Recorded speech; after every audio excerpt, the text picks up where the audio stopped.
ഇന്ന് നമുക്ക് ആസിഫ് അലിയും അപർണ ബാലമുരളിയും വിജയരാഘവനും കേന്ദ്ര കഥാപാത്രത്തിലെത്തിയ കിഷ്കിന്ദ കാണ്ഡം എന്ന മലയാള സിനിമയുടെ കഥ നോക്കിയാലോ. സിനിമയുടെ തുടക്കത്തിൽ നായകനായ അജയന്റെ രജിസ്റ്റർ മാരേജ് നടക്കുകയാണ്. അപർണ എന്നാണ് പെൺകുട്ടിയുടെ പേര്. അതേസമയം ആ നാട്ടിൽ ഇലക്ഷൻ ആകാറായതിനാൽ ആരുടെയൊക്കെ കയ്യിൽ ലൈസൻസ്ഡ് ഗണ്ണുണ്ടോ അതെല്ലാം പോലീസ് സ്റ്റേഷനിൽ കൊണ്ടുവന്ന് എത്തിക്കണമെന്ന ഉത്തരവ് പോലീസ് പുറപ്പെടുവിച്ചു. എല്ലാവരും ഗണ്ണെത്തിച്ചു. പക്ഷെ ഒരാളൊഴികെ അജയന്റെ അച്ഛനായ അപ്പുപിള്ള ഗണ്ണെത്തിച്ചിട്ടില്ല. പോലീസ് അജയനെ വിളിച്ച് വൈകിട്ടിനകം ഗണ്ണെത്തിക്കണമെന്ന് പറയുന്ന സമയത്ത് ഞാൻ വീട്ടിലെത്താൻ കുറച്ച് താമസിക്കുമെന്ന് പറഞ്ഞ് അജയൻ കാര്യവും പറയും. പോലീസ് വീട്ടിൽ പോയി വാങ്ങാമെന്ന് പറയും. അജയൻ അപ്പുപിള്ളയെ വിളിച്ചിട്ട് കിട്ടിയോ, വൈകിട്ടിനകം എത്തിക്കണമെന്നാ പോലീസ് പറഞ്ഞിരിക്കുന്നത് എന്ന് പറയുമ്പോൾ കിട്ടിയില്ല, ഞാൻ വിളിക്കാമെന്ന് പറഞ്ഞ് അപ്പുപിള്ള കോളും കട്ട് ചെയ്തു. അപ്പുപിള്ളയുടെ ലൈസൻസ്ഡ് ഗണ്ണ് മിസ്സായി. അതറിഞ്ഞപ്പോൾ തന്നെ കംപ്ലൈന്റ് കൊടുക്കുവാനായി അജയൻ പറഞ്ഞെങ്കിലും അപ്പുപിള്ള അതിന് തയ്യാറായില്ല. പോലീസ് വീട്ടിലെത്തിയപ്പോഴും വിവരമറിഞ്ഞ് അപ്പുപിള്ളയെ കംപ്ലൈന്റ് കൊടുക്കാത്തതിൽ വഴക്ക് പറഞ്ഞു. നിങ്ങൾക്ക് കംപ്ലൈന്റ് അല്ലേ വേണ്ടത്, ഒന്നുകിൽ ഇപ്പോൾ തരാം, അല്ലെങ്കിൽ നാളെ ഞാൻ സ്റ്റേഷനിലേക്ക് വരാമെന്നും അപ്പുപിള്ള പറയും. അതേ സമയമായിരുന്നു അജയനും അപർണയും വിവാഹമൊക്കെ കഴിഞ്ഞ് വീട്ടിലേക്ക് വന്നതും. അജയൻ ചച്ചു എന്നൊരു കുട്ടിയുടെ മിസ്സിംഗ് കേസിനെ പറ്റി ആരോടോ സംസാരിക്കുകയാണ്. എന്തെന്നാൽ അജയന്റെ രണ്ടാം വിവാഹമാണ് അപർണയോടൊപ്പമുള്ളത്. ആദ്യ വിവാഹത്തിൽ 7 വയസ്സുള്ള ഒരു മകനുണ്ട്. അവന്റെ പേരാണ് ചച്ചു. അവനെ 3 വർഷമായി കാണാനില്ല. അവനെ കണ്ടെത്താനായി ശ്രമിക്കുകയാണ് അജയൻ. ഭാര്യ മരിച്ചിട്ട് 2 വർഷമായി. അപ്പുപിള്ള എന്തൊക്കെയോ ചെറിയ പേപ്പറുകളിൽ എഴുതുന്നുണ്ട്. അതെല്ലാം തന്റെ അലമാരയിൽ സൂക്ഷിക്കുന്നുമുണ്ട്. അതിനുശേഷം സുമദത്തൻ എന്നൊരാളിനെ കാണുവാനായും അപ്പുപിള്ള പോകുന്നുണ്ട്. അപ്പുപിള്ള ഒരു എക്സ് മിലിറ്ററി ഓഫീസറാണ്. അജയൻ ഫോറസ്റ്റ് ഓഫീസറായാണ് ജോലി ചെയ്യുന്നതും. ഒരിക്കൽ കാറിൽ പോവുകയായിരുന്ന അപ്പുപിള്ള കാർ സ്റ്റാർട്ടാകാതെ അജയനെ വിളിച്ചു. അജയനും അപർണയും കാറിൽ അപ്പുപിള്ള ഉള്ളിടത്തേക്ക് വരും. എന്നിട്ട് കാർ സ്റ്റാർട്ടാക്കിയപ്പോഴും സ്റ്റാർട്ട് ആകുന്നുമുണ്ട്. ബാറ്ററി ഫ്രീസ് ആയതാകുമെന്ന് അജയൻ പറയുമ്പോൾ അപ്പുപിള്ള അജയനെ അതൊന്നും ശ്രദ്ധിക്കാത്തതിൽ വഴക്കം പറയുന്നുണ്ട്. അപ്പുപിള്ള കുറച്ച് ദേഷ്യക്കാരനാണ്. അന്ന് രാത്രി അപ്പുപിള്ള വീടിന് കുറച്ച് മാറി എന്തൊക്കെയോ തീയിടുന്നത് അപർണ കാണുന്നുണ്ട്. അജയനെയും കൂട്ടി അത് നോക്കുവാൻ പോകാനായി ഇറങ്ങിയപ്പോഴായിരുന്നു മഴ പെയ്തത്. അങ്ങനെ അതെന്തെന്നറിയാനായും അവൾക്ക് പറ്റിയില്ല. അതിനടുത്ത ദിവസം രാവിലെ തന്നെ പോയി നോക്കിയപ്പോൾ കുറച്ച് പേപ്പറുകൾ കത്തിച്ചിരിക്കുന്നതാണ് അപർണ കണ്ടതും. അവരോടൊപ്പം ഫാമിലി ഫ്രണ്ടായ പോലീസ് ഓഫീസറായ ശിവദാസും ഉണ്ടായിരുന്നു. ഇവിടെ സ്ഥിരമായി എന്തോ കത്തിക്കുന്നുണ്ടെന്ന് ശിവദാസ് അജയനോടും അപർണയോടും പറഞ്ഞു. കണ്ടോ, ഇത്രയും സ്ഥലത്ത് മാത്രം പുല്ല് വളർന്നിട്ടില്ല, മാത്രമല്ല മണ്ണിനടിയിലും കരിയുണ്ടെന്ന് പറയും. ആരെങ്കിലും ചവറ് കത്തിക്കുന്നതാകുമെന്ന് അജയനും ശിവദാസനും പറയും. പക്ഷെ അപർണയ്ക്ക് എന്തൊക്കെയോ സംശയമുണ്ട്. അങ്ങനെ ഇരിക്കെ ചച്ചുവിനെ സംബന്ധിച്ച് എന്തോ മെയിൽ വന്നു എന്ന് ശിവദാസൻ പറയും. കർണാടകയിൽ നിന്ന് വന്നതിനാൽ ശിവദാസനും അജയനും ചേർന്ന് കർണാടകയിലേക്ക് പോവുകയാണ്. മറ്റൊരു വശത്ത് ചച്ചുവിനെ കാണാതായ ദിവസം മുതലുള്ള പത്രവാർത്തകൾ എടുത്ത് എന്തൊക്കെയോ എഴുതുകയാണ് അപ്പുപിള്ള. എന്നിട്ട് സുമദത്തിനെ കാണാനായും പോകും. കർണാടകയിൽ മോർച്ചറിയിലേക്കാണ് അജയൻ പോയതും. അവിടെ ഒരു കുട്ടിയുടെ ഡെഡ് ബോഡി കിട്ടിയിട്ടുണ്ട്. അത് ചച്ചുവിന്റേതല്ലെന്ന് ഉറപ്പുവരുത്തുകയാണ് അജയൻ. അജയനാണെങ്കിലും സമാധാനത്തോടെ പുറത്തിറങ്ങുകയും ചെയ്യുന്നുണ്ട്. അപ്പുപിള്ള ഉള്ളപ്പോൾ വീട്ടിലുള്ളവരുടെ ഡീറ്റെയിൽസ് എടുക്കാനായിട്ട് ഒരു സ്ത്രീ വരികയാണ്. അവരോട് ദേഷ്യത്തിലാണ് അപ്പുപിള്ള സംസാരിക്കുന്നതും. ചോദിക്കുന്നതിന് മറുപടി തന്റെ കയ്യിലുള്ള ഫോൺ നോക്കിയാണ് അപ്പുപിള്ള പറയുന്നതും. അതെല്ലാം മാറി നിന്ന് അപർണ ശ്രദ്ധിക്കുന്നുമുണ്ട്. വീട്ടിലെത്തിയ അജയനോട് അപർണ പറയും, എന്നെ പേര് പറഞ്ഞല്ല അച്ഛൻ വിളിക്കുന്നത്. എന്നെ എന്തെങ്കിലും കാര്യത്തിൽ വഴക്ക് പറഞ്ഞാലും കുറച്ചു കഴിഞ്ഞ് ഒന്നും നടക്കാത്തതുപോലെ വന്നു മിണ്ടും. പിന്നെ അച്ഛനെല്ലാം ഫോണിൽ നോക്കിയാണ് പറയുന്നത്. അച്ഛന്റെ ഫോൺ നോക്കിയപ്പോൾ ആകെ 10 കോണ്ടാക്ട് മാത്രമാണുള്ളത്. അച്ഛനെ കാണാനായിട്ട് ഇടയ്ക്കിടയ്ക്ക് ഒരാൾ വരും. അയാൾ നന്നായി അച്ഛനോട് സംസാരിക്കും. പക്ഷെ അച്ഛനൊന്നും അധികം പറയില്ല. ചെറിയ നോട്ട് പാഡ് അച്ഛന്റെ കയ്യിൽ കാണും. അയാൾ പോയി കഴിഞ്ഞാലും എന്തൊക്കെയോ അച്ഛൻ അതിൽ എഴുതുന്നുണ്ട്. അതേസമയം അപ്പുപിള്ള അവിടേക്ക് വരികയായിരുന്നു. ഒരാശാരിയെ കൊണ്ട് വേഗം എന്റെ റൂമിന്റെ പൂട്ട് മാറ്റണമെന്ന് ദേഷ്യത്തിൽ പറഞ്ഞിട്ട് പോവുകയാണ്. നീ അച്ഛന്റെ റൂം തുറന്നു എന്ന് അജയൻ അപർണയോട് ചോദിക്കുമ്പോൾ അതേ എന്ന് അപർണ പറയും. അച്ഛനല്ലാതെ ആരാ റൂമിൽ കയറിയാലും അച്ഛൻ അത് അറിയാൻ പറ്റുമെന്ന് അജയൻ പറയുകയാണ്. അച്ഛന്റെ റൂമിൽ നിന്ന് കിട്ടിയ ഒരു ടാബ്ലറ്റ് അപർണ അജയനെ കാണിക്കും. അതൊരു ആന്റി ഡിപ്രഷൻ പില്ലാണ്. അച്ഛൻ എന്തോ പ്രശ്നമുണ്ട്. അന്ന് നമ്മളെ കാറ് കംപ്ലൈന്റ് ആയെന്ന് പറഞ്ഞ് അച്ഛൻ വിളിപ്പിച്ചില്ലേ, ചിലപ്പോൾ വഴി മറന്നിട്ടാണെങ്കിലോ, നമുക്കൊരു ഡോക്ടറിനെ കാണിക്കാമെന്ന് അപർണ പറയും. അപ്പോഴാണ് അച്ഛന് മറവി രോഗമുണ്ടെന്ന സത്യം അജയൻ തുറന്നു പറഞ്ഞതും. അതാദ്യമായി കണ്ടെത്തിയത് ചച്ചുവാണെന്നും അജയൻ പറയും. പിന്നീട് ഒരു ഫ്ലാഷ് ബാക്ക് ആണ് കാണിക്കുന്നത്. അപ്പുപിള്ളയുടെ പ്രശ്നം മനസ്സിലാക്കിയ അജയനാണെങ്കിലോ അപ്പുപിള്ളയോടൊപ്പം വർക്ക് ചെയ്തിരുന്ന ജേക്കബ് എന്ന ആളിനെ കാണാൻ പോയി. അച്ഛന്റെ കാര്യം പറയുമ്പോൾ അതവർ മുൻപേ മനസ്സിലാക്കിയിരുന്നുവെന്ന് ജേക്കബ് പറയും. അപ്പുപിള്ള എന്തോ ബുദ്ധിപരമായി ചെയ്യുകയാണ്. തന്റെ അസുഖം പുറത്താരും അറിയാതിരിക്കാനായി ശ്രമിക്കുകയാണ് അപ്പുപിള്ള. മുൻപ് ഒരുമിച്ചായിരുന്നപ്പോൾ ഈ ഒരു അസുഖത്തെ പറ്റി അപ്പുപിള്ള മനസ്സിലാക്കിയിരുന്നു. പക്ഷേ അത് ട്രീറ്റ്മെന്റ് ചെയ്യുവാനായും അപ്പുപിള്ള തയ്യാറായതുമില്ല. കാര്യങ്ങളെല്ലാം മനസ്സിലാക്കിയ കൂടെയുള്ളവർ ഒളിഞ്ഞും മറഞ്ഞും കളിയാക്കി ചിരിക്കുമായിരുന്നു. ഒരിക്കൽ അപ്പുപിള്ളയുടെ കയ്യിൽ നിന്നും ഒരു ഗണ്ണ് മിസ്സായി. അത് വാഷിംഗ് മെഷീനിൽ നിന്നാണ് മറ്റുള്ളവർ കണ്ടെത്തിയത്. അപ്പുപിള്ളയുടെ സർവീസ് റെക്കോർഡ് നല്ലതായിരുന്നതിനാൽ ആരും അറിയാതെ ആ പ്രശ്നം സോൾവ് ചെയ്ത് അപ്പുപിള്ളയെ ജോലിയിൽ നിന്നും പിരിച്ചുവിട്ടെന്നും ജേക്കബ് പറയും. അങ്ങനെയാണ് അപ്പുപിള്ള ജോലിയിൽ നിന്നും പിരിഞ്ഞു വന്നതും. ആ ഫ്ലാഷ് ബാക്ക് അവിടെ അവസാനിച്ചു. കാര്യമെല്ലാം അജയൻ അപർണയോട് പറഞ്ഞല്ലോ. അച്ഛൻ ഈ അസുഖം മറ്റുള്ളവരിൽ നിന്നും മറയ്ക്കുവാനായിട്ട് ഒരുപാട് കഷ്ടപ്പെടുന്നുണ്ട്. അച്ഛന്റെ ലക്ഷ്യം തന്നെ അതാണ്. അത് മനസ്സിലാക്കി നമ്മൾ നിൽക്കുന്നതല്ലേ നല്ലതെന്ന് അജയൻ പറയും. അപ്പോൾ അപർണ പറയും, അന്ന് നിങ്ങൾ ഭാര്യയോടൊപ്പം ചെക്കപ്പിന് പോയിട്ട് വന്നപ്പോഴല്ലേ ചച്ചു കാണാനില്ല എന്ന വിവരം അറിഞ്ഞത്. അതുവരെ ചച്ചുവും അച്ഛനും ഒറ്റയ്ക്കായിരുന്നല്ലോ. അപ്പോൾ ചച്ചുവിന് എന്ത് സംഭവിച്ചുവെന്ന് അച്ഛൻ അറിയാമായിരിക്കുമെന്ന് അപർണ പറയും. എന്നാൽ അജയനാണെങ്കിൽ അതിന് മറുപടിയൊന്നും പറയില്ല. അങ്ങനെ ഇരിക്കെ വീടിനടുത്ത വസ്തുവിലേക്ക് ഒരുപാട് പോലീസ് ജീപ്പൊക്കെ വരികയാണ്. അവിടെ കുഴിതോണ്ടിയ തൊഴിലാളികൾക്ക് ഒരു അസ്ഥികൂടം കിട്ടി. അതൊരു കുരങ്ങിന്റേതായിരുന്നു. റിപ്പോർട്ട് വന്നപ്പോൾ വെടിയേറ്റാണ് കുരങ്ങ് മരണപ്പെട്ടതെന്നും അറിയും. അതറിഞ്ഞ് അപർണയാണെങ്കിലോ ആ വസ്തുവിന്റെ ഉടമസ്ഥനോട് ചോദിക്കാമെന്ന് കരുതുമ്പോൾ അജയൻ പറയും, ആ വസ്തു അയാൾ നമ്മുടെ കയ്യിൽ നിന്ന് വാങ്ങിയിട്ട് 2 വർഷമായി. കുരങ്ങിന്റെ അസ്ഥികൂടത്തിന് 3 വർഷം പഴക്കമുണ്ടെന്നും അജയൻ പറയും. അപർണയ്ക്ക് എന്തൊക്കെയോ സംശയം തോന്നുകയാണ്. അടുത്ത ദിവസം അപ്പുപിള്ള സുമദത്തനുമായി സംസാരിക്കുന്നത് കാറിൽ പോവുകയായിരുന്ന അജയൻ കാണും. തിരിച്ചു പോകാനിറങ്ങിയ അപ്പുപിള്ളയെ കാറിൽ കയറ്റി കൊണ്ടുപോയ അജയനാണെങ്കിലും കുരങ്ങിന്റെ അസ്ഥികൂടത്തിനെ പറ്റി പറയും. കുരങ്ങിന്റെ അസ്ഥികൂടത്തിന് 3 വർഷം പഴക്കമുണ്ട്. പക്ഷേ അയാൾ നമ്മളിൽ നിന്നും വസ്തു വാങ്ങിയിട്ട് 2 വർഷമല്ലേ ആയുള്ളൂവെന്ന് അജയൻ പറയും. അത് കേട്ട അപ്പുപിള്ള പറയും, അതുകൊണ്ടെന്താ, അതെന്റെ ഗൺ കൊണ്ടാണെന്ന് പറയാൻ പറ്റുമോ എന്നൊക്കെ ദേഷ്യപ്പെടുകയാണ്. ഒരിക്കൽ വീട്ടിലെത്തിയ അപ്പുപിള്ളയെ കാത്ത് കൂട്ടുകാരനുണ്ടായിരുന്നു. കൂട്ടുകാരൻ ഒരുമിച്ചുള്ള ഫോട്ടോയൊക്കെ നോക്കി പഴയ കാലത്തെ പറ്റിയൊക്കെ പറയും. പക്ഷെ അപ്പുപിള്ളയ്ക്ക് ഒന്നും ഓർമ്മയില്ലായിരുന്നു. കാരണം അപ്പുപിള്ള എപ്പോഴും കയ്യിൽ കരുതാറുള്ള നോട്ട് പാഡ് ഇല്ലായിരുന്നു. അയാൾ ആരെന്ന് പോലും അപ്പുപിള്ളയ്ക്ക് മനസ്സിലാകുന്നതേയില്ല. കുറച്ചുനേരം വെയിറ്റ് ചെയ് എന്ന് പറഞ്ഞ് ആ കൂട്ടുകാരനെ പറ്റി എഴുതിയിരുന്ന നോട്ട് പാഡ് എടുത്തുകൊണ്ടുവരും. കാര്യം മനസ്സിലാക്കി നോട്ട് പാഡ് വെച്ച് കൂട്ടുകാരനുമായി അപ്പുപിള്ള സംസാരിക്കും. എന്നാൽ അവസാന പേജിൽ അയാൾ ആർമിക്കാരനല്ല, സൂക്ഷിക്കണം എന്ന് അപ്പുപിള്ള എഴുതിയിരുന്നു. അപ്പുപിള്ളയ്ക്ക് എന്തൊക്കെയോ സംശയം തോന്നി. അപ്പുപിള്ള നീ ആരാ എന്ന് ചോദിച്ച് ആ കൂട്ടുകാരനുമായി പ്രശ്നമുണ്ടാക്കുന്ന സമയം തന്നെ കൂട്ടുകാരൻ അവിടെ നിന്നും പോകുവാനായി ഇറങ്ങിയ സമയം അജയനും അപർണയും അവിടേക്ക് വരും. ആ കൂട്ടുകാരൻ ഓരോന്ന് പറഞ്ഞ് വിഷയം മാറ്റി അവിടെ നിന്നും ഇറങ്ങി പോവുകയാണ്. അങ്ങനെ ഇരിക്കെ കാട്ടിൽ വന്ന കപ്പിൾസ് എടുത്ത ഫോട്ടോയിൽ മരത്തിലിരുന്ന കുരങ്ങിന്റെ കയ്യിൽ ഒരു തോക്കിരിക്കുന്നത് കാണും. ആ വിവരം പോലീസ് സ്റ്റേഷനിൽ അവർ അറിയിച്ചു. അപ്പുപിള്ളയെ വിളിച്ച് ഫോട്ടോ കാണിച്ചപ്പോഴാണ് തന്റെ ഗണ്ണാണെന്ന് അപ്പുപിള്ള തിരിച്ചറിഞ്ഞു. തിരികെ വീട്ടിലെത്തിയ അപ്പുപിള്ളയാണെങ്കിൽ റൂമിലെ പേപ്പറുകളെല്ലാം വാരിക്കൊണ്ടുപോയി സ്ഥിരം തീരുന്ന സ്ഥലത്ത് കൊണ്ടുവന്ന് കത്തിക്കുകയാണ്. അത് അപർണ കാണുന്നുണ്ടായിരുന്നു. അവൾ അവിടേക്ക് ഓടിയെത്തി തീയണച്ച് പേപ്പർ എന്തെന്ന് നോക്കാനായി ഒരുങ്ങവേ അപ്പുപിള്ള അവളെ തടയും. രണ്ടാളും തമ്മിൽ തർക്കമാവുകയാണ്. അതെല്ലാം കേട്ട് അജയൻ അവിടെ എത്തും. എന്നിട്ട് രണ്ടാളെയും സമാധാനിപ്പിക്കുകയും ചെയ്യും. അപ്പുപിള്ള കയറി പോയപ്പോൾ അജയൻ അപർണയെ വഴക്ക് പറയും. എന്നാൽ തിരികെ വന്ന അപ്പുപിള്ളയാണെങ്കിലോ അപർണയും അജയനും വഴക്ക് കൂടുകയാണെന്ന് കരുതി എല്ലാം റൂമിലായിക്കൊള്ളണമെന്ന് പറഞ്ഞിട്ട് അവിടെ നിന്ന് പോവുകയാണ്.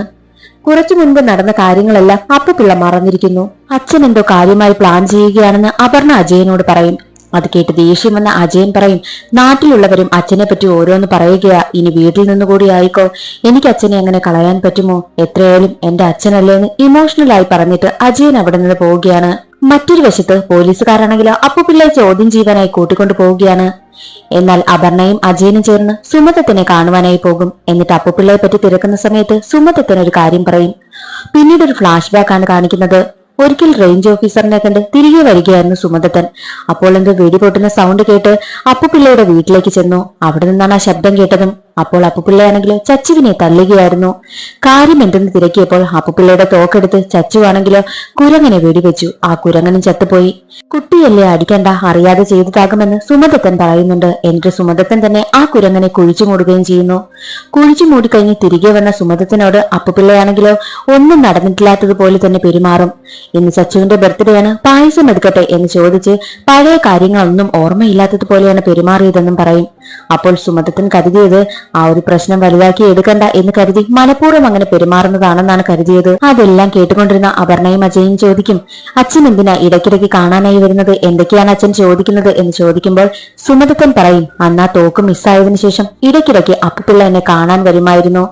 അന്ന് ചച്ചു മിസ്സായ ദിവസം എന്തൊക്കെയാണ് സംഭവിച്ചത് എന്ന് എന്നോട് ചോദിക്കുമായിരുന്നു. ഞാനത് പറയുകയും ചെയ്യും. പിന്നീട് ഇടയ്ക്കിടയ്ക്ക് കാണാൻ വരുമ്പോഴെല്ലാം ഇത് തന്നെ റിപ്പീറ്റ് ചെയ്ത് ചോദിച്ചുകൊണ്ടേയിരിക്കും. ഞാൻ ആ ആൻസർ തന്നെയാണ് പറയുന്നതും. അപ്പോഴാണ് അച്ഛൻ എന്തോ പ്രശ്നമുണ്ടെന്ന് എനിക്ക് തോന്നിയതും അച്ഛന് മറവിയുണ്ടെന്ന് എനിക്ക് സംശയമായതെന്നും സുമദത്തൻ പറയുകയാണ്. അത് കേട്ട അപർണ ഒരിക്കലെങ്കിലും ഇതിനെപ്പറ്റി അച്ഛനോട് ചോദിച്ചിട്ടുണ്ടോ എന്ന് ചോദിക്കുന്ന സമയത്ത് സുമദത്തൻ പറയും ചോദിച്ചിട്ടുണ്ട്, പക്ഷേ അന്ന് എന്നോട് ഒരുപാട് ദേഷ്യപ്പെട്ടാണ് ഇവിടെ നിന്ന് പോയതെന്നും പറയും. എന്നാൽ മറ്റൊരു വശത്ത് പോലീസ് ആണെങ്കിൽ അച്ഛനെ ചോദ്യം ചെയ്യുകയാണല്ലോ. കുരങ്ങിന്റെ മരണവും അപ്പുപിള്ളയുടെ തോക്ക് മിസ്സായതും തമ്മിൽ എന്തെങ്കിലും ബന്ധമുണ്ടോ എന്ന സംശയമാണ് പോലീസിന്. തോക്ക് മിസ്സായതിനെ പറ്റി എന്തുകൊണ്ട് കംപ്ലൈന്റ് കൊടുത്തില്ല എന്ന് അപ്പുപിള്ളയെ ചോദ്യം ചെയ്യുന്ന സമയത്ത് അപ്പുപിള്ള വല്ലാതെ ടെൻഷൻ ആവുകയാണ്.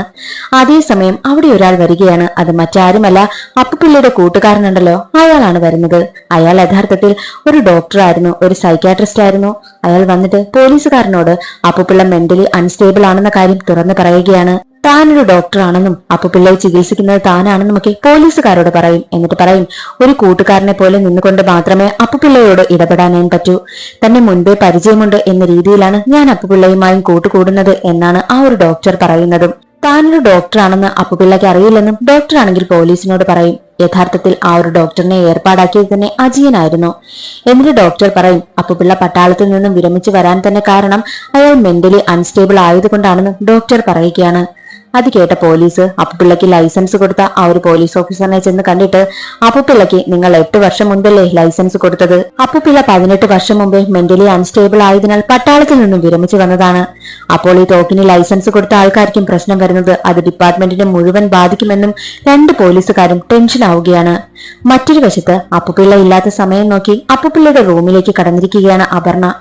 അവിടെ മാകെ പരിശോധിക്കുന്ന സമയത്ത് അവൾക്കാണെങ്കിൽ അപ്പുപിള്ളയുടെ കബോർഡിൽ നിന്നും ഒരു തോക്ക് കിട്ടുകയാണ്. അപ്പുപിള്ള കാണാതായി എന്ന് പറയുന്ന അതേ തോക്ക് തന്നെയായിരുന്നു അത്. എന്നാൽ വീട്ടിലെത്തിയ അപ്പുപിള്ള തന്റെ റൂമിലേക്ക് ചെന്നപ്പോൾ കുറച്ച് പേപ്പർ കഷ്ണങ്ങൾ താഴെ വീണ് കിടക്കുന്നത് കണ്ടു. ആരോ തന്റെ റൂമിൽ കയറി എന്ന് മനസ്സിലാക്കിയ അപ്പുപിള്ളയാണെങ്കിലോ താഴെ എത്തി ആരാ എന്റെ റൂമിൽ കയറിയത് എന്ന് പറഞ്ഞ് വലിയ പ്രശ്നമുണ്ടാക്കുകയാണ്. അതേസമയം അപർണയെ കാണാനായിട്ട് റൂമിലേക്ക് ചെന്ന അജയനടുത്ത് അപർണ കുറച്ച് കാര്യങ്ങൾ പറയുകയാണ്. അന്ന് അപ്പുപിള്ള കത്തിക്കാനിട്ടതിൽ നിന്നും കുറച്ച് പേപ്പർ കഷ്ണങ്ങൾ അവൾക്ക് കിട്ടിയിരുന്നു. അതെല്ലാം എടുത്തു വെച്ചിട്ട് അപർണ പറയും, ദേ ഇതിൽ എഴുതിയിരിക്കുന്നത് നോക്ക്, 2 ബുള്ളറ്റ് തോക്കിൽ നിന്ന് മിസ്സായി എന്നാണ്. മൊത്തം 6 ബുള്ളറ്റ് ഉണ്ട്. എന്തായാലും ചച്ചു കുരങ്ങനെ വെടിവെച്ചു. അപ്പോൾ മറ്റൊരു ബുള്ളറ്റ് എവിടെ പോയി? അച്ഛൻ എപ്പോൾ സുമദത്തിനെ കാണാൻ ചെന്നാലും ചോദിക്കുന്നത് ചച്ചു എത്ര തവണ കുരങ്ങനെ വെടിവെച്ചു എന്നല്ലേ. അപ്പോൾ ചച്ചുവിന്റെ കാണാതാകലും അച്ഛനും തമ്മിൽ എന്തെങ്കിലും ബന്ധം കാണുമെന്ന് അപർണ പറയുകയാണ്. അത് കേട്ട് ദേഷ്യം വന്ന അജയനാണെങ്കിലോ ആ പേപ്പറുകളെല്ലാം ദൂരെ എറിഞ്ഞിട്ട്, നീ വന്ന അന്ന് മുതൽ തുടങ്ങിയതാ, നീ എന്ത് തെളിയിക്കാനാ ശ്രമിക്കുന്നത്? എന്റെ അച്ഛൻ കുറ്റവാളിയാണെന്നോ? അത് കേട്ട അപർണ പറയും, ഞാനിവിടെ ഒരു വെക്കേഷന് വന്നതല്ല, ഇവിടെയുള്ളവരുടെ പ്രശ്നമെല്ലാം എന്റെ പ്രശ്നം കൂടിയാണ്. ഞാൻ എന്ന് മുതൽ ചച്ചുവിനെ പറ്റി അറിഞ്ഞോ അന്നു മുതൽ ആ കുഞ്ഞ് നമ്മളോടൊപ്പം വേണമെന്ന് എനിക്ക് തോന്നി. ചച്ചുവിന് എന്ത് സംഭവിച്ചു എന്ന് എനിക്ക് അറിയണമെന്ന് തോന്നി. അതുകൊണ്ടാണ് ഞാൻ ഇതെല്ലാം അന്വേഷിക്കുന്നത്. അവൻ എന്താണ് സംഭവിച്ചതെന്ന് അറിഞ്ഞാൽ എനിക്കൊരു സമാധാനമാകുമല്ലോ എന്ന് അപർണ പറയും. അജയൻ പറയും, നിന്റെ അതേ ചോദ്യം തന്നെയാണ് അച്ഛന്റെ മനസ്സിലും. ചച്ചുവിനെ പറ്റി അച്ഛൻ അവന്റെ സ്കൂളിലും അവനെ അറിയാവുന്ന എല്ലാവരോടും തിരക്കും. ഓരോ തവണയും അച്ഛൻ അറിയാൻ ശ്രമിക്കുന്നത് അച്ഛനെ പറ്റിയാണ്. അച്ഛൻ കാരണം ചച്ചുവിന് എന്തെങ്കിലും സംഭവിച്ചു, താൻ ചെയ്ത് തെറ്റ് മറന്നു പോയത് കൊണ്ടാണോ ചച്ചു കാണാത്തത് എന്നാണ് അച്ഛൻ ചിന്തിക്കുന്നതും. അത് വെച്ച് ഇൻവെസ്റ്റിഗേറ്റ് ചെയ്തതാണ് കത്തിച്ചു കളയുന്നതും. സത്യം മറയ്ക്കാനാണ് അച്ഛൻ അങ്ങനെ ചെയ്യുന്നതും. പക്ഷേ അത് നമ്മളെ മറയ്ക്കാനല്ല, അച്ഛന്റെ മെമ്മറിയിൽ നിന്നും മറച്ചു കളയാൻ. മറവി രോഗമുള്ളത് കൊണ്ട് അടുത്ത ദിവസം തന്നെ എല്ലാം മറക്കും. അപ്പോൾ വീണ്ടും ചച്ചുവിനെ പറ്റി അന്വേഷിക്കും. അതെല്ലാം കണ്ടെത്തി കണ്ടെത്തലുകൾ കത്തിച്ചു കളയുമെന്നും അജയൻ പറയും. അതെല്ലാം കേട്ടുകൊണ്ട് നിന്ന അപർണ പറയും, എന്നോടന്ന് പറഞ്ഞത് ചച്ചുവിനെ കാണാതായത് ഭാര്യയും കൊണ്ട് ഹോസ്പിറ്റലിൽ പോയ ദിവസമല്ലേ, അതും ചച്ചുവിന്റെ ബർത്ത്ഡേ ദിവസം. അപ്പോൾ മാർച്ച് 19. എന്നാൽ കേസ് ഫയൽ ചെയ്തത് മാർച്ച് 20. എന്തെങ്കിലും കാര്യം എന്നോട് പറയാനുണ്ടോ എന്ന് അപർണ അജയനോട് ചോദിക്കും. അപ്പോഴാണ് അജയൻ ഒരു സത്യം തുറന്നു പറയുന്നത്. അതാണ് ഈ കഥയിലെ ഏറ്റവും വലിയ ട്വിസ്റ്റ്. എന്തെന്നാൽ അജയനാണെങ്കിൽ ഭാര്യയെ ഹോസ്പിറ്റലിൽ കാണിച്ചിട്ട് തിരികെ വരികയായിരുന്നു. ഭാര്യയ്ക്ക് ക്യാൻസർ ആണ്, അതിന്റെ കീമോതെറാപ്പി നടക്കുകയായിരുന്നു. അങ്ങനെ അവളെ ഹോസ്പിറ്റലിൽ കാണിച്ചിട്ട് തിരികെ വീട്ടിൽ കൊണ്ടുവന്നാക്കിയിട്ട് അജയനാണെങ്കിൽ പുറത്തേക്ക് പോയി. കുറച്ചു നേരം കഴിഞ്ഞ് അജയനാണെങ്കിൽ വീട്ടിലേക്ക് തിരിച്ചു വന്നു. റൂമിലെത്തിയ അജയൻ കണ്ടത് ഞെട്ടിക്കുന്നൊരു കാഴ്ചയായിരുന്നു. എന്തെന്നാൽ ചച്ചു ആണെങ്കിൽ ഷൂട്ട് ചെയ്യപ്പെട്ട നിലയിൽ മരിച്ചു കിടക്കുകയാണ്. അടുത്ത് ഭാര്യയാണെങ്കിൽ ഒരു ഭ്രാന്തിയെ പോലെ ഇരുന്ന് കരയുന്നുമുണ്ട്. ഭാര്യയുടെ അടുത്തെത്തി വിവരം തിരക്കുന്ന സമയത്താണെങ്കിൽ അവൾ പറയും, അവൾ തിരികെ വന്ന സമയം ചച്ചു ആണെങ്കിൽ അപ്പുപിള്ളയുടെ തോക്കെടുത്ത് വെച്ച് കളിക്കുകയായിരുന്നു. അവൻ ഗെയിം കളിക്കുന്നതൊക്കെ കൊണ്ട് അവന് തോക്ക് അൺലോക്ക് ചെയ്യാൻ അറിയാമായിരുന്നു. അത് കണ്ടുകൊണ്ടുവന്ന ഭാര്യയാണെങ്കിൽ ആ തോക്ക് പിടിച്ചു വാങ്ങുവാനായും ശ്രമിച്ചു. എന്നാൽ ചച്ചു ആണെങ്കിൽ കൊടുക്കാനായും തയ്യാറായില്ല. പിടിവലിക്കൊടുവിൽ ഭാര്യയുടെ കയ്യിലിരുന്ന് തോക്ക് പൊട്ടി. ചച്ചുവിനാണ് വെടി കൊണ്ടതും. ചച്ചു അപ്പോഴേ മരിച്ചിരുന്നു. അത് പറഞ്ഞ് ഭാര്യ ഒരുപാട് കരയും. എന്ത് ചെയ്യണമെന്ന് അജയൻ അറിയില്ല. അവനാണെങ്കിൽ തന്റെ മകൻ മരിച്ചതോർത്ത് ഒരുപാട് സങ്കടപ്പെട്ട് കരയുകയാണ്. അവൻ എന്ത് ചെയ്യണമെന്നറിയാതെ അവൻ പുറത്തേക്ക് വരും. അതേ സമയമൊന്നും അപ്പുപിള്ള അവിടെ ഇല്ലായിരുന്നു. അപ്പുപിള്ളയാണെങ്കിൽ പുറത്തു പോയിട്ട് വീട്ടിലേക്ക് വരികയാണ്. അപ്പോൾ അവനാണെങ്കിൽ അപ്പുപിള്ളയുടെ അടുത്ത് ചെന്ന് അച്ഛ എന്ന് വിളിക്കുന്ന സമയത്ത് അപ്പുപിള്ള പറയും, എന്നെ ആശുപത്രി കൊണ്ടുപോകുന്ന കാര്യമാണ് പറയുന്നതെങ്കിൽ അതിനെപ്പറ്റി എന്നോടൊന്നും പറയരുത്. എനിക്ക് എന്റെ കാര്യം സ്വന്തമായി നോക്കാൻ അറിയാമെന്ന് അപ്പുപിള്ള പറയും.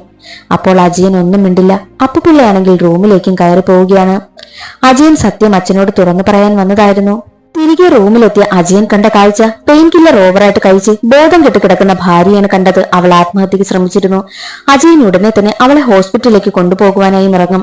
തന്റെ മകന്റെ ഡെഡ് ബോഡി കിടക്കുന്ന റൂമാണെങ്കിൽ പുറത്തു നിന്നും പൂട്ടിയതിനു ശേഷമാണ് അവൻ ഭാര്യയും കൊണ്ട് ആശുപത്രിയിലേക്കും പോയത്. ഹോസ്പിറ്റലിൽ എത്തിയ സമയത്ത് ഡോക്ടറിന് അവൾ ആത്മഹത്യക്ക് ശ്രമിച്ചതാണെന്ന് മനസ്സിലായി. പെയിൻ കില്ലർ ഓവറായിട്ട് കഴിച്ചിട്ടുണ്ട്, എന്തായാലും ഈ കാര്യം എനിക്ക് പോലീസിൽ അറിയിച്ചേ പറ്റൂ എന്ന് ഡോക്ടർ പറയുന്ന സമയത്ത് അജയൻ പറയും, തന്റെ ഭാര്യ കീമോതെറാപ്പി ചെയ്യുകയാണ്, അതുകൊണ്ടാണ് അവരുടെ കയ്യിൽ പെയിൻ കില്ലർ വന്നതെന്ന് പറയുമ്പോൾ അത് കേട്ട ഡോക്ടറാണെങ്കിലോ എങ്കിൽ മെഡിക്കൽ സർട്ടിഫിക്കറ്റ് കൊണ്ടുവരുവാനായും പറഞ്ഞു. അജയനും അതിന് സമ്മതിച്ചു. അങ്ങനെ ഒരുവിധം അജയന്റെ ഭാര്യയെ അവർ രക്ഷിച്ചു. അജയനാണെങ്കിലും മെഡിക്കൽ സർട്ടിഫിക്കറ്റ് എടുക്കുവാനായി വീട്ടിലേക്ക് വന്ന് ഡോർ തുറന്നു നോക്കിയപ്പോൾ അവിടെയാണെങ്കിൽ ചച്ചുവിന്റെ ഡെഡ് ബോഡി ഇല്ല. അവിടെ ഒരു ക്രൈം നടന്നതുപോലെയുള്ള ഒരു കാര്യങ്ങളും ഇല്ലായിരുന്നു. രക്തമെല്ലാം തുടച്ച് വൃത്തിയാക്കപ്പെട്ട അവസ്ഥയിലേക്കുമായിരുന്നു. അവൻ താഴെ വന്ന് നോക്കിയപ്പോൾ അച്ഛനാണെങ്കിലോ എന്നത്തെയും പോലെ തന്നെ ആഹാരമൊക്കെ ഉണ്ടാക്കി കഴിച്ച് സന്തോഷമായിരിക്കുകയാണ്. നിന്നെ ഇന്ന് കാണാനില്ലായിരുന്നല്ലോടാ എന്ന് മകനോട് അച്ഛൻ ചോദിക്കുന്നുമുണ്ട്. എന്താണ് സംഭവിച്ചതെന്ന് അജയൻ അറിയത്തേയില്ല. ഡെഡ് ബോഡി എവിടെ പോയെന്നും അജയൻ ചിന്തിക്കുകയാണ്. അങ്ങനെ മാസങ്ങൾ കടന്നുപോയി. അജയന്റെ ഭാര്യയാണെങ്കിലോ രോഗം കൂടിയതിനാൽ ക്ഷീണിച്ച അവസ്ഥയിലിരിക്കുകയാണ്. ഭാര്യയുടെ അടുത്തിരിക്കുന്ന അജയനാണെങ്കിലോ അച്ഛൻ എന്തൊക്കെയോ വാരിയിട്ട് കത്തിക്കുന്നത് കാണും. അതെന്തെന്നറിയാനായി അച്ഛനടുത്തേക്ക് പോവുകയായിരുന്നു. അച്ഛനടുത്തെത്തിയ അജയനാണെങ്കിലോ എന്ത് ചെയ്യുകയാണ് അച്ഛ എന്ന് ചോദിക്കുമ്പോൾ അപ്പുപിള്ള പറയും, എന്റെ കയ്യിൽ നിന്നും എന്തെങ്കിലും സംഭവിച്ചോ എന്ന് എനിക്ക് അറിയണമായിരുന്നു. മാർച്ച് 19 ഹോസ്പിറ്റലിൽ പോയി കീമോതെറാപ്പി ചെയ്തതിന്റെ റെക്കോർഡ് ഹോസ്പിറ്റലിലുണ്ട്. പിന്നെ എന്റെ പിസ്റ്റലിൽ 2 ബുള്ളറ്റ് കുറവാണ്. ഒന്ന് എവിടെ പോയി എന്ന് സുമതത്തൻ പറഞ്ഞ് എനിക്കറിയാം. അപ്പോൾ മറ്റൊന്നെവിടെ? നിങ്ങൾ 2 പേരിൽ ആരിൽ നിന്നുമാണിത് സംഭവിച്ചതെന്ന് എനിക്കറിയില്ല. ഞാനത് ചോദിക്കത്തുമില്ല. അറിയാതെ സംഭവിച്ചതായാലും ഇതൊരു മർഡർ കേസാവും. നിന്റെ ഭാര്യയ്ക്ക് അത് താങ്ങാനും പറ്റില്ല. നിന്നെ കുറ്റവാളിയെ കാണാനും എനിക്ക് താല്പര്യമില്ല. ആർക്കും ആവശ്യമില്ലാത്ത സത്യങ്ങൾ ഈ തീയിൽ എരിഞ്ഞു പോകട്ടെ എന്ന് പറഞ്ഞ് മുഴുവൻ പേപ്പറും കത്തിക്കും. എന്റെ അസുഖത്തിൽ ഞാൻ സന്തോഷവാനാണ്. എനിക്കിഷ്ടമുള്ള റിയാലിറ്റിയിൽ ജീവിക്കാമെന്ന് പറഞ്ഞ് അപ്പുപിള്ള കരയും. അജയനും അച്ഛനെ കെട്ടിപ്പിടിച്ച് ഒരുപാട് കരയും. അന്ന് രാത്രി മുതൽ ചച്ചു എവിടെ എന്ന ചോദ്യം എന്റെ മനസ്സിലുണ്ട്. ഞാനത് അച്ഛനോട് ചോദിച്ചാലും അച്ഛനത് ഓർമ്മ കാണില്ല എന്ന് വളരെ ഇമോഷണലായ അജയൻ പറയും. എന്നിട്ട് പറയും, പിന്നീട് ഓരോ തവണയും സത്യങ്ങൾ കണ്ടെത്തി അച്ഛനത് കത്തിച്ചു കളയുന്നതെല്ലാം ഞാൻ കാണുന്നുണ്ടായിരുന്നു. ഞാനത് മൈൻഡ് ചെയ്യില്ല എന്നും അജയൻ പറയും. അപർണ സത്യമെല്ലാം അറിഞ്ഞ് അജയനെ സമാധാനിപ്പിക്കും. അങ്ങനെ ഇരിക്കെ ചച്ചുവിനെ പറ്റി വിവരം കിട്ടിയെന്ന് പോലീസ് പറഞ്ഞതിനാൽ നാഗ്പൂരിലേക്ക് പോവുകയാണ് അജയനും അപർണയും പിന്നെ ആദ്യ ഭാര്യയുടെ അനുജനും. അവർക്ക് രണ്ടാൾക്കും ഓൾറെഡി അറിയാം അവിടെയുള്ള കുട്ടി ചച്ചുവല്ല, ചച്ചു മരണപ്പെട്ടുവെന്ന്. മറ്റുള്ളവരെ കാണിക്കാനായി ഒരു അന്വേഷണമാണിത്, സത്യം പുറത്തു വരാതിരിക്കാൻ. പിന്നീട് കാണിക്കുന്നത് അപ്പുപിള്ള വീണ്ടും സത്യം കണ്ടെത്താനായി സുമതത്തിനെ കാണാൻ പോകുന്നതാണ്. അതും കാണിച്ചുകൊണ്ട് സിനിമ അവസാനിക്കുന്നു. ഇന്നത്തെ വീഡിയോ എല്ലാവർക്കും ഇഷ്ടമായെന്ന് കരുതുന്നു. ഇഷ്ടമായാൽ ഒന്ന് ലൈക്ക് ചെയ്ത് സപ്പോർട്ട് ചെയ്യാനും ചാനൽ ഇഷ്ടമായാൽ സബ്സ്ക്രൈബ് ചെയ്യാനും മറക്കരുതേ. അടുത്തൊരു സിനിമയുടെ കഥയിൽ കാണാം. അതുവരെ എല്ലാവർക്കും ബൈ.